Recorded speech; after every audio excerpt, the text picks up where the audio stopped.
This is something that I take for absolute granted that it's a complete necessity in any healthy society, and I'm gonna tell you why. What up, everybody? Welcome back to Operation Moksha. As always, I'm your host, Chris Roscoe, and today we're gonna be talking about something that is pretty controversial, even though I don't think it should be, and it's also one of my own personal favorite topics, and that is freedom of speech. First of all, I wanna set up that this is not a political or ideological conversation. I don't care about your politics, I don't care about your ideology, I don't care about any of that.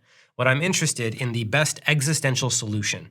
Because my problem with politics and ideology and even religion to a large degree is what they do is they take external ideas of what we think should work and what we think should make sense and what we'd like to make sense and how we'd like the world to be. And we kind of overlay those onto the internal world, but never really take into consideration whether the internal world lines up with that. And so a lot of times you have this conflict between what people think should work and the kind of world that they'd like to have versus the reality of the internal world and the psychology of the people that actually have to live within those confines. And a lot of times it breaks down pretty fucking quickly. So what I've done is I flipped that whole formula on its ass. And instead of saying, oh, these are some really nice high-minded ideas and this is how the world really should be, let me try and fit myself into that. Instead, what I've done is I've looked inside myself and I've thought, okay, what allows me to become more integrated? What certain factors allow me to become the healthiest version of myself? What things make me deteriorate? What things make me the least healthy and integrated version of myself? And then I've formed my worldview based on that. And this has largely been based on the idea that we are much more similar on a fundamental level than we are different. And this is an idea that I've been playing with in my coaching practice for the last 8 years. Because when I got into shadow integration, I started to kind of notice some things that just kind of worked for every single part of myself. No matter how unhealthy it was, no matter how fucked up it was, no matter what was going on, I knew that if I gave it space to say what it had to say, and I listened to it, and I figured out why it was saying that thing, no matter how dysfunctional it might be, there was always a little hidden piece of wisdom in there for me to integrate. And if I could integrate that piece of wisdom, after letting this part of myself say whatever awful, terrible, disgusting, horrible things it needed to say, as long as I allowed that and looked for the underlying piece of wisdom and integrated that underlying piece of wisdom, the part of me that was saying all these awful things stopped saying awful things. And so for me, it was like, okay, I wonder if that's true about other people. I was like, all right, do all the things that work for my internal parts, do they also work for your internal parts? And over not even that long, I started to notice that the same kinds of ideas and the same kinds of attention and the same kinds of energies helped other people's parts heal and transform and integrate as well. And so there's just little things like that where I started to notice that if you look on a fundamental level of how the psyche works and how all the different parts work, that we're really all the same on a fundamental level. It's only once you get to the surface that our differences really start to shine. Like our differences in opinion and the way that we show up and the way that we look and the way that we hold ourselves and the way that we talk and all those things, those are all surface level things. But underneath the surface, we all pretty much function the same. If unhealthy parts of ourselves are allowed to speak, and if we understand them and what they need and integrate those needs, that part of us will get healthy. We will become more whole. So I was like, okay, cool. Well, then we should probably set up a system that allows for that because I want us to be the most healthy, integrated, and personally realized that we can possibly be. Now, this also builds off of my own personal favorite philosophy that I didn't come up with, which is Hermetic philosophy, and specifically the Law of Correspondence. You may not have heard it by this name, but if you've ever heard the old spiritual saying, as above, so below, as within, so without, that is calling back to the Hermetic Law of Correspondence.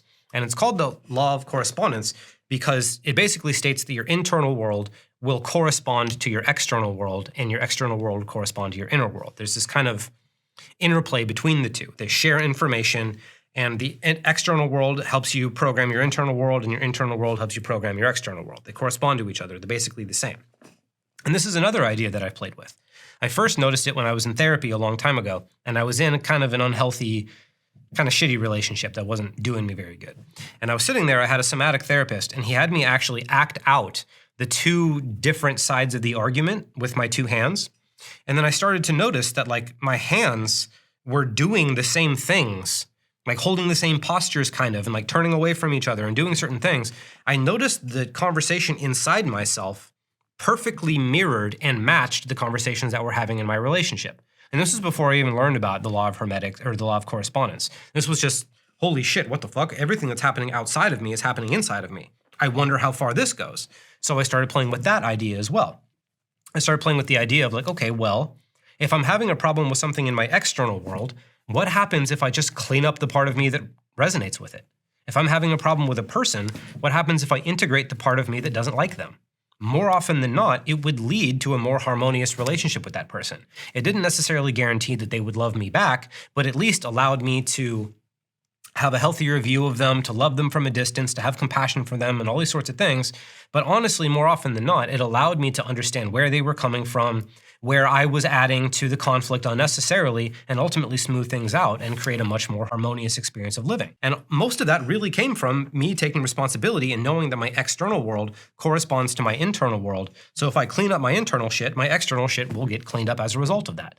I did this with money. I did this with sex. I did this with so many things. If I wanted something in my life to be better, I just cleaned up the part of myself that was in charge of resonating with and connecting to that thing. So trust me, there's a reason I'm saying all this. Because the reason that I'm saying this is because I'm setting up that this law of correspondence is more than just fluff. I will never, ever teach an idea here that I have not experimented with and that I have not been able to find valid proof of multiple times. And this is something where I have now started to take it for granted that if I want something in my external world cleaned up, I have to start in here. And I have to start cleaning up the part of me that resonates with that thing. Because all of my relationships to people, places, things, ideas, whatever, they all start in here. My relationship with anything out there is only as healthy as the part of me that relates to the thing. And when I clean up and integrate the part of me that relates to the thing, whatever the thing's out there ends up getting cleaned up as a result. So now this ultimately becomes relevant because if you look at this on a collective level, if what you really have is a bunch of people that essentially function the same, and what you really have is a bunch of people where if all they have to do in order to create harmony around them is clean up the parts of themselves that are creating discord and creating chaos and all these sorts of things, if all we have to do is clean up our own insides, well then we can get much, much closer to an actually peaceful world.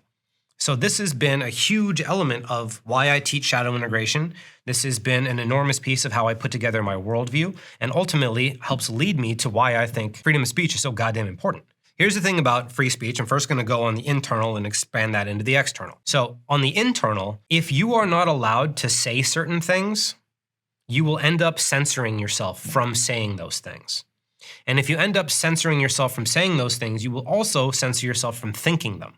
And this is where it gets tricky because people will be like, oh, I can't think that because that's bad. That'll get me judged. That'll get me canceled. That'll get me fired. That'll get me whatever. That'll get me ostracized from my family or whatever the fuck it might be. They go, I can't even think that. Because if I think that, then, oh my God, I'm putting myself in the danger zone of all these horrible things that could happen to me. And that is where it really becomes tricky. Because in order to integrate all the deepest, darkest, worst, most terrible parts of your personality, you need freedom to think those thoughts. You need to be able to think all the worst, most terrible things you can possibly come up with. And I'll give you an example from my own personal life. So when I first learned shadow integration, it was because I was having terrifying, intrusive thoughts of brutally murdering the people close to me. And this was terrifying to me. I almost unalived myself. I almost committed myself to a mental institution. I was about to take extreme measures because I didn't think I was going to be able to get myself out of this downward spiral that I was in. And I didn't want to become a monster, so I thought I had to cut my life short. Let's call it that. However, when I was introduced to the concepts of shadow integration, like for a lot of people when it comes to free speech, this seemed like the most counterintuitive, back-asswards, dumbest fucking thing I've ever heard in my entire life, which was love the part of you that wants to kill people. Let that part of you speak. Let that part of you have its say. Let it express itself. Let it air out why it's feeling what it's feeling. And ultimately, when you do that, you'll be able to identify needs underneath of that. And then once you meet those needs, that part will die down and it'll become healthy. Now, for whatever reason, I believed this. And as scary as it was, as counterintuitive as it was, and as bad of an idea as it seemed, I did it anyway. I let the part of me that was having these violent, intrusive thoughts just think them. I let it say whatever it had to say. It had a lot of hatred to get out. It had a lot of rage to get out. It had a lot of awful things to get out. But once I finally let them out, I was able to understand that, okay, I'm really just angry because I'm not setting boundaries. I'm letting people take advantage of me. I'm letting people walk all over me. I'm letting myself be treated pretty poorly. And so because I haven't stood up for myself all this time, this part of me that is so fucking fed up with it, the only thing you can think to do to get away from it is kill the people that are hurting me. Now, it's kind of ridiculous, but at the same time, it makes sense in a weird kind of way. And this is how the internal world works. The internal world is kind of counterintuitive, and it works in a way that doesn't really make a whole lot of sense. And so this is why I don't necessarily blame people for not understanding the psychological and existential implications of freedom of speech because not a lot of people really understand the internal world in general, let alone how ideas, when implemented, will start to impact the internal world. So what happens is if you can't think certain things, you will sequester those parts of yourself off to the shadow. And if you've been following me or know anything about the shadow, that's a horrible fucking idea because this is what got me to my intrusive thought phase in the first place. I wanted to be the good guy. I wanted to be the nice guy. I wanted to be the good spiritual boy that did all the good things. And then I had this part of me that fucking hated people, that hated God, that hated life, that hated everything because it had been treated so unfairly. And I was like, well, I can't think that because that's not good boy stuff. And I want to be the good boy, so I can't think that stuff. And so I pushed it away and it got stronger and stronger and stronger until it ultimately took over my entire goddamn life. And so when you take the most dangerous and terrible and horrible ideas and you say that they can't be spoken, you're also saying that they can't be thought and they can't be examined and they can't be looked at. And if they can't be examined and looked at, then they grow into this fucking existential tumor that grows in the individual psyche of all the people that, maybe have these shitty thoughts or whatever, because they can't think it, it's going to grow bigger and bigger and bigger. And then that expands out into the collective consciousness. And then you have a whole bunch of people who can't think this thing. And so that gets bigger and bigger and bigger. And you get a whole kinds of ridiculous conflict. And so now I'm going to talk about how this expands into the collective, because this is what I watched happen during the Trump election. I was teaching shadow integration for a few years before the Trump election started to happen. And this is my account of it. This is my own personal experience. I pay attention to these things, so take this for however you will. But about 2015, I was starting to notice a certain kind of people wanting to be like, you can't say that. You can't think that. You can't do that. You're all bad. You're all blah, blah, blah, blah, blah. And 2015, it wasn't that big of a deal. I was just kind of like, this seems weird. Like, aren't we supposed to be the loving people? Aren't we supposed to be the understanding and compassionate and loving ones? Like, why are we being so judgmental? Like, what the fuck's going on here? It didn't make sense. And what I started to notice was, as a result, just like it does in the fucking psyche, if there's a part of you that attacks another part, that part has to get louder and louder. And then so all of a sudden we had all these new people popping up, like the alt-right became a thing, which had never been a thing before. But when you looked at all the Nazi rallies and the KKK rallies, there were just things some nerds did that we all mostly ignored and made fun of. It really wasn't that big of a deal. It was just something that happened. They'd do their little march. We'd make fun of them and how dumb they look and all kinds of stupid things. And then they'd go back to their caves and talk about how they're the superior race. If you look at their pictures, they're clearly not. But they would go back and talk about all these sorts of things. And they would be in their own little cave, and it would be fine because they were allowed to do what they needed to do. But however, once this collective moved to say, you can't think that, you can't do that, you can't be that, all of a sudden it started pushing more and more people there, just like it does in the psyche. And I'm the type of guy where I don't just listen to what the news says about a person. I will go to that person and I will talk to that person. And I will listen to that person and I will see what that person actually thinks. And at the time of this whole alt-right thing, there was this guy, Richard Spencer, who was like a genuine white nationalist, and he was growing to power. And one of the things that he says was like, wow, thank you for all these people that are pushing so hard. We've never had so many people coming to us. And it's your fault. You are the ones pushing all these people to us. And so I watched this happen. It was very bizarre to go from these people are just nerds in the shadows that nobody really cared about, but they were allowed to be nerds because freedom of speech. But now all of a sudden they couldn't think those things. It actually made them stronger. It made people want to listen to them more. It made people want to join their ranks, because this is what happens is like a lot of these people, especially these like alt-right, genuine white nationalist people, they have a victim mindset. And so when you treat them shitty, they're just kind of like, oh, see, I knew I was the victim. I knew you're the perpetrators. I knew this was this whole thing all the time. And then people that wouldn't normally accept that now start to be like, oh, maybe they are the perpetrators. Maybe you do have a point. Maybe this is a whole thing. And so that's why this whole alt-right, genuine, the actual true alt-right white nationalists, there weren't even that many, but they actually started to gain in prominence and all this sort of stuff. Now, there's the counter argument that you could say that like punching those motherfuckers made them go away, which like it kind of did, right? Like Richard Spencer doesn't really have a platform anymore. It's not really substantive. You don't really hear his name. White nationalists aren't that big of a deal anymore. Nobody really cares. However, it's because I watch these people and I actually listen to what they say, not just what the news says about them. What I learned was all they did was go underground. They're still there. Nobody got rid of them. Just like it happens with the shadow, just like on an internal level, if you have some hateful thing and you try and stomp it down, like, yeah, okay, sure, maybe you'll be able to like ignore it for a little while. But what it does is go into the shadows and it starts doing things from outside of your awareness. And I heard this quote, I can't even remember who said it, but it was one of these genuinely white nationalist guys. And he was like, yeah, due to this, we've just had to trade our robes for suits. And to me, that was fucking bone chilling because I was like, oh shit, like this is exactly what I thought was going to happen. Like we punched them, which was like, you probably should have done that because it's like they were getting a little bit too big of a platform. So punching a motherfucker did get him out of the way. So I get it. But at the same time, it's like, oh shit, now they're blending in. Like now they're journalists. Like now they're people that run media outlets. Now they're people creating TV shows. Now you don't even know who the fuck they are. At the very least, back in the day, you'd be able to pick them out of a crowd. You'd be able to say like, oh yeah, these people at the march, yeah, don't hang out with them. Easy peasy. But we don't have that anymore because these ideas have become not allowed to have their space. They have to go deeper and deeper underground where they don't get weaker, they get stronger. And we haven't really seen where this is going to go yet.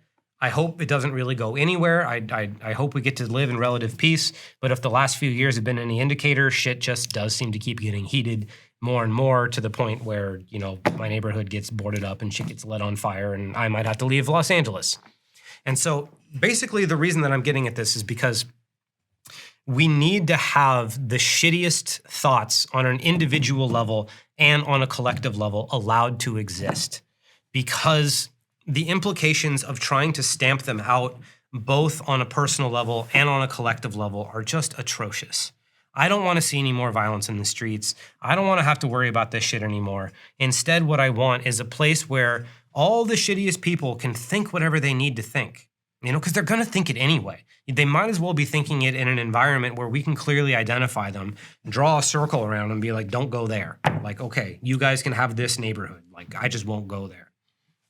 I'd much rather know where they are, where they're hanging out, what they're all about, and where to stay away from and not where to go, and where to not go. Now, this doesn't mean that you could just say whatever the fuck you want. You know, like yelling fire in a movie theater is already illegal. Telling someone that you're going to kill them is already illegal. Things that could lead other people to get hurt are already illegal. You already can't say these things. So it's like that's where the line should be as far as I'm concerned, is physical harm. Because if you are the type of person where you're getting overly hurt by words, like that's a you thing. Like there are hateful people in the world. There will always be hateful people in the world. The world is always going to be on some level kind of a shitty place with kind of shitty people in it. At least for as long as we're alive, shitty people are going to exist. And it's better for us to just accept that shitty people are going to exist and that they're going to say terrible things and that it's going to hurt us and that we can integrate that pain and ultimately have it make us become stronger, healthier, more integrated people that not only will be stronger, more whole, healthy, and integrated, but will actually have better insight into how to actually address those people in a way that'll make change. Because this is the other thing that I want to get to. Is, like I said before, is when you just try and silence an idea, it festers and it grows in the collective unconscious. However, there's something really fucking interesting that happens when you take a look at things from an underlying perspective, which is what I've done. And because racism and things like that is generally the number one thing that people want to silence, that's the example that I'm going to use. And it's also kind of just like the most in-your-face shit to look at. So let's just fucking look at it. I looked up on YouTube and a bunch of different places, like what actually reforms a real true-to-form neo-Nazi? You know, because I know some of them have reformed. I know a lot of people have done these things. And so I looked into it. I watched videos of guys that used to be, you know, like head gang members and like neo-Nazi gangs and like KKK and all kinds of shit. Like I looked at that stuff and I looked at all the people that have reformed and I was like, all right, what did it? Like who beat you up? Like what was the moment? Like what's the thing that happened? And I was kind of shocked in a sense, but also not really at the same time. And it was connecting with people that didn't match up with their expectations. And I'll tell you what I mean. So a lot of times, there's obviously a lot of different reasons for people to develop racism. A lot of it's taught down lineage, especially if you've got like clan members and things like that. But a lot of it is from social isolation. Oddly enough, there's a really good Captain America comic that does a great example of showing this one individual's experience of just becoming some normal kid on the street to all of a sudden becoming like a member of Hydra, which is basically like neo-Nazi equivalent. And the way that this Captain America book showed it was this normal kid, but his parents were addicts. And so his parents would go out and steal things and ultimately they got arrested or whatever and taken away. And so he got put into foster care. So he's alone. He's got no one to care about him. Foster care isn't great as it is for a lot of people. So he gets into crime and drugs and shit as well, just like his parents did. And so as a result of that, he goes to prison. And then the only people in prison that'll take care of him are the fucking Nazis. And so the Nazis are like, oh, well, you've been a victim all your life. And it's actually these people's fault that you're a victim and blah, blah, blah, blah, blah. So like, come with us and we'll make you feel strong and we'll make you feel powerful and we'll give you a place to belong. Next thing you know, this guy's about to blow up a fucking train. And like, he's like, I don't even know how I got here, but I can't go back. So he just blows up the fucking train. And that's how a lot of these things happen. We treat racism as if it's just this purely evil thing. But a lot of times it's a mask for trauma. People will have bad things happen to them, and then some bad actor dickhead is like, hey, you know, those people are the reason that bad thing happened to you. And so they have a place to have something to blame their pain for. They have a place to direct their anger. It's given them purpose. It's given them somewhere to belong, context for their life. It's given them their lives back. And now, obviously, that's fucked up and terrible. Like, no shit. But from an integrative perspective, if we're looking at this from the deepest level possible, not the surface level like a fucking chud, if you're going to look at it from the deepest level, if someone actually wants to solve these problems, the underlying needs are, well, there's trauma under there. There's something painful happened. And you just needed a place to point that pain. It's like, well, cool, we can work with that. We can figure that out. And a lot of times it's like needing a place to belong. It's like, cool, we all need a place to belong. And if we can understand that people will do really crazy things to have a place to belong, like people that fall for cults, they just want a place to belong. Like, these are needs for a reason. They're not called desires. They're not called preferences. They're not called like things I'd like. It's not my fucking to-do list. Like, they're needs. They're called needs because your system needs them. And your system will find a way to get these needs met, whether it be consciously or unconsciously, whether it be healthy or unhealthy. If you have a need, which we all do, your mind will find some way to get that need met. And a lot of people are getting their needs met in really shitty places. So a lot of people that I talked to that actually converted, what happened was they met somebody that didn't make them feel like a victim. They met somebody who didn't immediately hate them.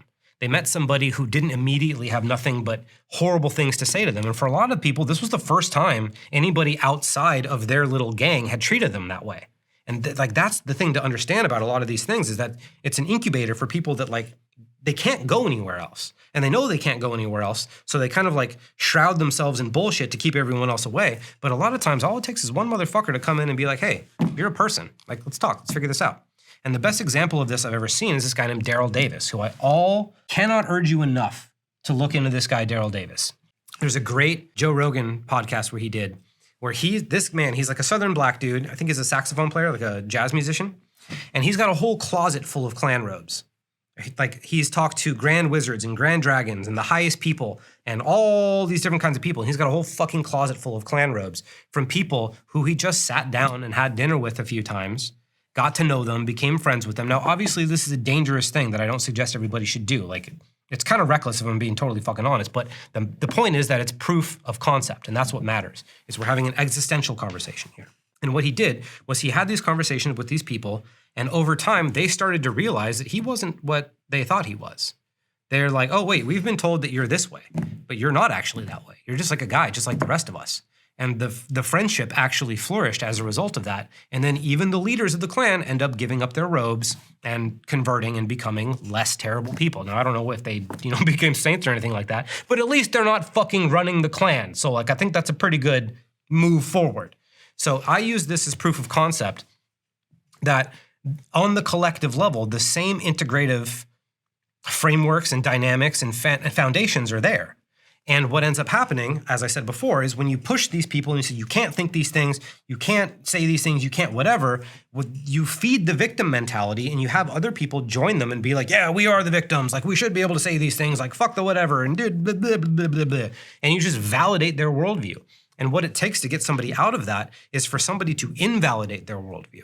Now, again, you don't have to take this upon yourself. I don't expect you to have compassion for these people. I don't expect you to care about fucking anything that I'm saying, but I'm hoping that I'm laying out an existential foundation to where you see that there is a workable solution to this that works better than actually just saying you can't think those things, because there is another way of being like, why do you think those things? What's going on? How did you get these ideas? Because let's be fucking honest, I am blown away at how many people think they can't win a debate with a Nazi. Like, if you can't win a debate with a Nazi, you need to really rethink your fucking worldview. Because it's like, I think they should be allowed to speak freely. Because you put me up against a Nazi, I'll fucking demolish that motherfucker immediately. It won't even be hard. Most people, if you just give them the chance to speak, and you ask enough questions, they'll make themselves look like a fucking asshole. It's really not that hard. And like, this is where I think we need to be doing things. We need to allow these horrible ideas to exist so that we can air them out, so that we can know where they're at. And ultimately, if we were really wanting to put an end to these things, we can understand where they came from and actually work to solving them. Because so many people, like with the amount of energy that we put into canceling people, and with the amount of energy that we put into like making sure that people like don't get their jobs and like all these sorts of things, with the amount of energy that we've put into that, imagine if we put a fraction of that energy into being like, wait a minute, why does racism even exist? Like why do these horrible ideas even exist? Where does this shit even come from? Why would somebody believe this? It must be meeting some need. It must be doing something for them. So I wonder if there's another way we can get those needs met. Like, to me, it's common sense. To me, it's fucking plain as day. But I understand why it's not to a lot of other people because, like I said, the internal corresponds to the external. And most people, when they have a bad idea or an idea that they're not allowed to think, they just push it away. They go, that's bad. I'm not allowed to think that. You're a terrible thought. Fuck you. Go back into the shadows. And that's all there is to it.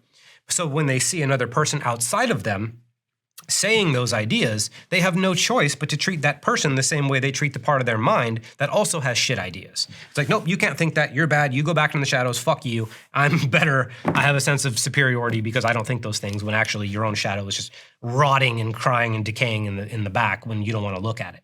Because that's another element of this. A lot of people just, they want a sense of superiority. They want to feel good about pushing their shadow down. They want to feel, because it does give you a sense of superiority, you know, like, when I was trying to be the good boy and I pushed all my bad thoughts down and I just only thought good things and people are like, oh, you're so positive all the time. Like, I thought that was a good thing. You know, I thought I was doing the right thing. I was like, yeah, I don't think bad things.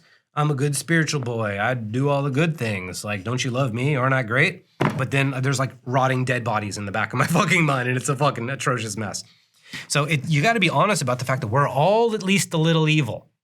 Because it's delusion to think that we're not at least a little evil, that we don't have horrible thoughts, and that we're never going to have horrible thoughts. We do. We, like, for the most part, all of us do. Now, obviously, there's some people that have been graced by the hands of God that just don't have a whole lot of trauma and don't have a whole lot of darkness in them. I know people like that, and God bless you. But for the rest of us, we got to deal with this shit.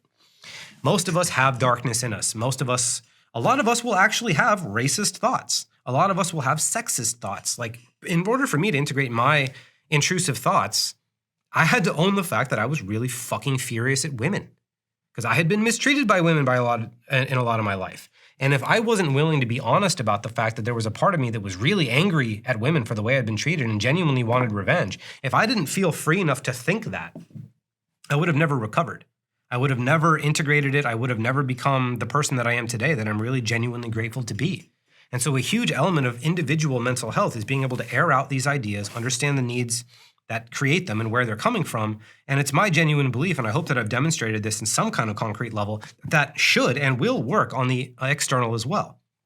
It's like I said, every single time I want something cleaned up externally, I clean it up internally. Any single time somebody's got a problem with me, I figure out why. What's the deal? What's underneath of this problem that you have with me? Can we address the underlying need?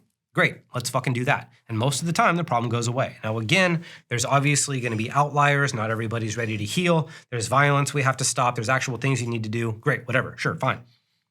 As long as this is understood, that it is far safer and far better to allow these ideas exist, to know where they're at, to air them out and figure them out, rather than to try and sequester them into non-existence, which, as we know, just puts them into the shadow and makes them way more dangerous. As long as we can proceed going forward with that, I don't really care how we do it. As long as there's a mutual understanding that if you try and get rid of the most harmful ideas, you make them stronger. And if you give them a space to air themselves out, you can at least understand where they're coming from and ultimately integrate them. That is why I think freedom of speech is absolutely essential. Being able to think the worst thoughts ever has saved my life.